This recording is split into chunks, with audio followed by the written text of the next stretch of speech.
नमस्कार दोस्तों, मैं हूं नवीन पाटीदार और आप देख रहे हैं वॉइस एमपी। जनपद चुनाव को लेकर वॉइस एमपी की टीम वहां कवरेज दिखा रही है। सुबह से लगातार हम आपको दिखाता रहे हैं किस तरीके से भारतीय जनता पार्टी ने अपने सदस्यों को किस तरह बाड़ाबंदी कर रखी है। साथ ही भारतीय जनता पार्टी के जिलाध्यक्ष का किस तरह का बयान सामने आया है और मौके पर हमारी दो टीमें लगातार मौजूद है। चाहे बात किया अब्दुल अली ईरानी की बात किया है, फिर मुश्ताक अली शाह की बात किया है, तो लगातार लाइव अपडेट हमारे तक पहुँचा रहे हैं और हम लाइव तस्वीरें आप तक पहुँचा रहे हैं। वहीं अगर बात किया इस पूरे मामले पर, चुनाव पर, आज हमारे साथ बात करने के लिए मौजूद है वरिष्ठ पत्रकार मुस्तफा जी। उनसे बात करें किस तरीके से भारतीय जनता पार्टी ने तैयारी की है और किसका बोर्ड बनता हुआ दिख रहा है। मुस्तफा जी, सबसे पहले बात की जाए तो भारतीय जनता पार्टी ने जो तैयारियां की है, आखिर इसके पीछे का कारण क्या माना जाए?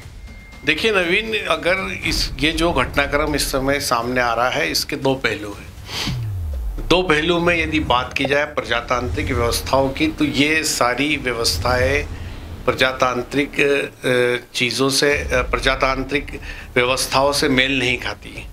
और यदि आज के घटनाक्रम के हिसाब से बात की जाए तो ये अब एक्सेप्टेड क्राइम हो चुका है कि जिस तरह से कि भाई यदि मिर्ची है तो मिर्ची यदि बाहर सुखाएंगे तो नगर पालिका एक्ट में 250 रुपये जुर्माना है, लेकिन पूरा ज़माना घर के बाहर मिर्ची सुखा रहा है। ठीक उसी तरह से यदि हम जनपद चुनाव की बात करें तो इसमें सदस्यों को गायब करना, अपने कब्जे में लेना, उसके बाद सुरक्षा व्यवस्था के तहत जो है उसको वोट डलवाने लाना, उसके बाद जो है तो बोर्ड बनाना, ये एक आज की एक सिस्टम हो चुका है। आज यदि चुनाव की बात करें उप सरपंच के, सरपंच के, नगर पालिका के, जनपद, जिला पंचायत, तो ये इस तरह की कवायदें अब एक आम बात हो गई है।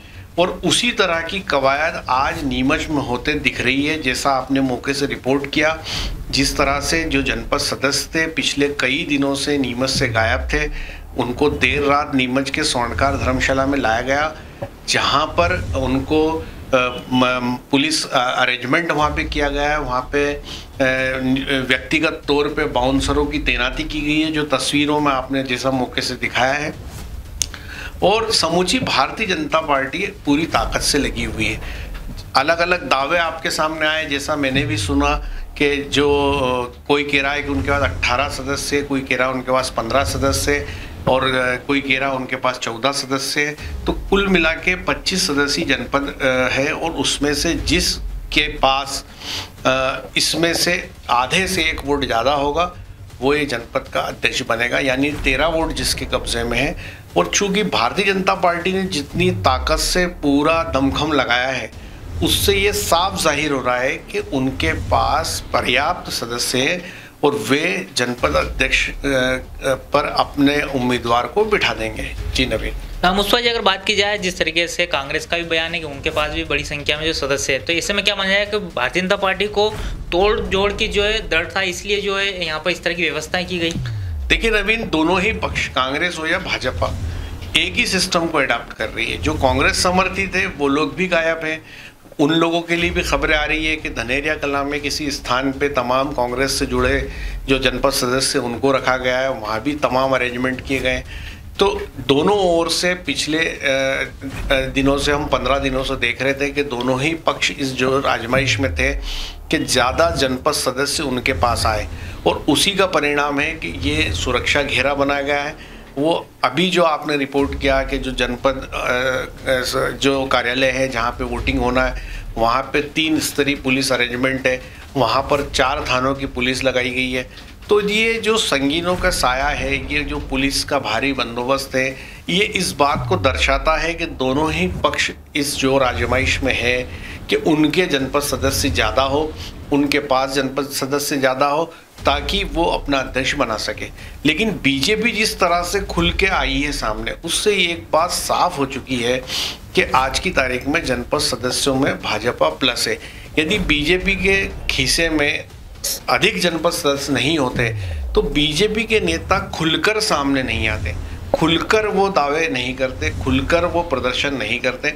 और जिस तरह से भारतीय जनता पार्टी के जिला अध्यक्ष पवन पाटीदार ने पूरी कमान अपने हाथ में ले रखी, उनकी जिला भाजपा के तमाम जो पदाधिकारी है वो मौके पे मौजूद हैं, और बड़ी संख्या में जो मोर्चा के पदाधिकारी है उन सबको भी बुलाया गया है कि वो तमाम लोग जो है वो स्वर्णकार धर्मशाला पहुँचे। और जैसे जैसे वक्त गुजरता जा रहा है, सुबह 9 बजे के बाद से अभी तक हम देख रहे हैं कि वहाँ पे भाजपा के कार्यकर्ताओं और नेताओं की संख्या लगातार बढ़ती जा रही है और 11 बजे का समय नियत है और कुछ देर में उन तमाम जनपद सदस्यों को एन वोटिंग के वक्त जनपद कार्यालय ले जाया जाएगा। तो जो बात आपने कही, चूंकि दोनों ही पक्ष ताकतवर है, सामने परवत सिंह जाट जो कांग्रेस के नेता है उनके परिवार से जो है वो चुनाव मैदान में है और इधर से शारदा मदन लाल धनगर चुनाव मैदान में है, तो दोनों ही एक तरह से देखा जाए तो ताकतवर उम्मीदवार है और इसमें दोनों ही तरफ से अरेंजमेंट पूरे लगाए गए हैं और ये कोशिश की जा रही है कि जनपद को अपने हाथ में रखा जाए। लेकिन अभी का जो सीन है, स्वर्णकार धर्मशाला पे जो जमावड़ा हो रहा है, जो बड़े पैमाने पे बीजेपी के लोग आ रहे हैं, तो उससे लग रहा है कि कहीं ना कहीं भारतीय जनता पार्टी की संख्या प्लस है और वो हो सकता है जनपद पे अपना भगवा फहरा दें। मुस्तफा जी, अगर बात की जाए तो एक सोशल मीडिया में से ये भी जो है धनगर समाज की तरफ से लामबंदी का होता दिख रहा था, जो खबरें आपके पास भी आ रही थी, हमारे पास भी आ रही थी, तो वो भी अब लोग वहाँ पहुँचने लगे। तो क्या माना जाए कि धनगर समाज भी जो है पुरजोर से जो है मांग कर रहा है? देखिए नवीन, धनगर समाज की एक बड़ी संख्या है, ओबीसी में आते हैं 25,000 करीब धनगर समाज के वोटर इस जिले में हो सकते हैं, जो आंकड़ा एक मोटा मोटा हमारे पास है। तो चूंकि जो शारदा मदन लाल धनगर है धनगर समाज से, तो पिछले एक सप्ताह से एक मूवमेंट चल रहा था, हम सब ने देखा सोशल मीडिया पे, जिसमें धनगर समाज के लोगों को आह्वान किया जा रहा था, उनसे कहा जा रहा था कि धनगर समाज के किसी व्यक्ति को आज तक कोई पद नहीं दिया गया और जनपद अध्यक्ष पद की कुर्सी पे धनगर समाज के व्यक्ति को आसीन किया जाए।